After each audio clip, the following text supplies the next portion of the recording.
Hello there, welcome to Genesis Models. My name is Bob Walden and welcome to this tutorial. We're going to be looking at post shading right now. Post shading is one of these things where I can show you, but at the end of the day you kind of got to practice it. So I'm just going to talk about a couple of tips and tricks to sort of help you get along with it a little bit better. Now, when it comes to post shading, obviously with this kind of thing, you want to just darken up the main color you've got on here. So here's a 262, right? We have the main dominant color here is RLM 81, which is H421, and that's just being the darker color, right? You want to take the darker color and we're just going to add a bit of black, and generally it is always black really.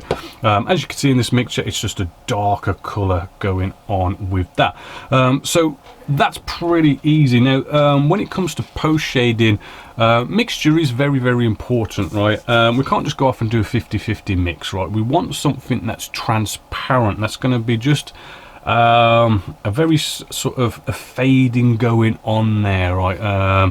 We don't want to kind of have this kind of checkered pattern going on. So we want to thin our paints to around about the 80 to 90% thinners ratio to paint, right? So it's very thin down to be very transparent going down on the model.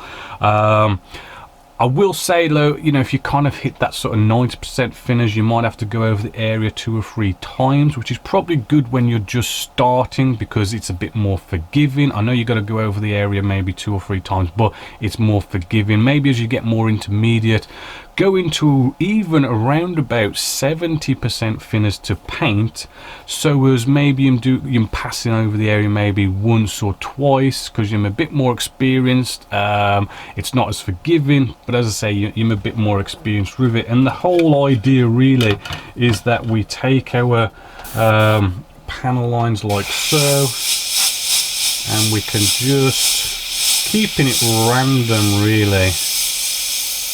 Right, that's what weathering's all about. It's all about keeping everything nice and random.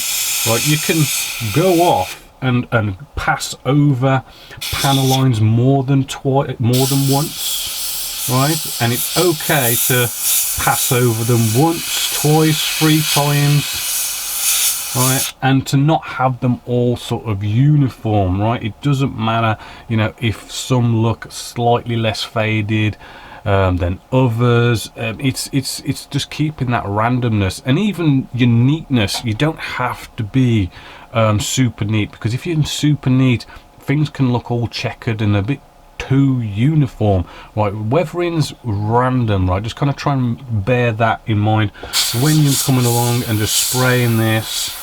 A slight bit of being a bit unneat isn't a bad thing, and hopefully you could sort of see how it just brings out those panel lines and adds a bit more flavor to the normal base colors that we've got down on here.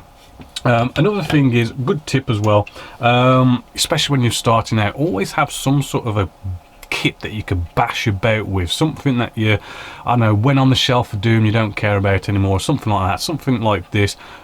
You know, just you can bash about with your spraying and practice loads and loads. So one thing to bear in mind is your biting point, right? And we're going to bash about with that. Biting point is basically where you know, you press down the trigger and get you to focus, and when you just get that paint come out, as you pull back, see just there, that's where the paint just comes out, right? You want to sort of practice holding that biting point, you know, and move your airbrush around in different patterns.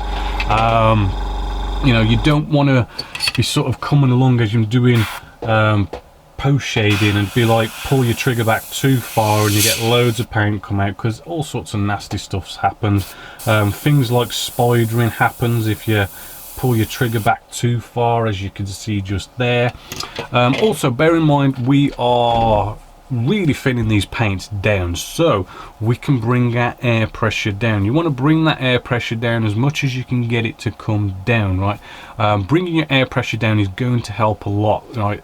The spidering thing, if your air pressure is up too high, you know, you're gonna get spidering a lot more easier. Oh, I've just spilt all that all over my hand. But yeah, you're going to get spidering happen a lot more if your air pressure is up, so bring that down and keep your biting point, and that's just going to help. It's also going to help with like your needle drying up. So if your air pressure is up high and you've constantly, you know, got all this air pressure coming out, your needle's going to dry up, and you're going to have to keep on stopping and sort of, you know, kind of dry, cleaning off your needle. But with your air pressure being down a lot lower, it's going to kind of limit that a lot more. And really, that is post shading. It's just, it takes a bit of practice. It's a bit of homework for you guys to go off and just plain and simply have a kit that you don't mind bashing about and just practice, you know. So yeah, the main things here to remember with post shading is get your mixture just right, get your biting point, your air pressure, and practice on some sort of bashed up kit that you don't care about. And also, I mean, if you are new, right, and you're a bit worried about doing this on top of your nicely sprayed model, right, you can always go off and put a gloss coat on top of your model, so when you do attempt post shading, if you do make mistakes, you can rub them off a lot easier. It is, once you've got a gloss coat on, it is very easy to come across cocktails, cotton wool bud and stuff, and kind of wipe up any kind of mistakes or anything like that, or even wipe it all up and start all over again. So you know, good to have a good gloss coat on there as a good save. So hopefully you have enjoyed that, and you're going to go off and practice and have a go at doing some post shading, because it really does kind of transform your models when you get all fancy doing all this post shading business. But as always, until next time, my name is Bob Waldron, this is Genesis Models, and I hope you've enjoyed.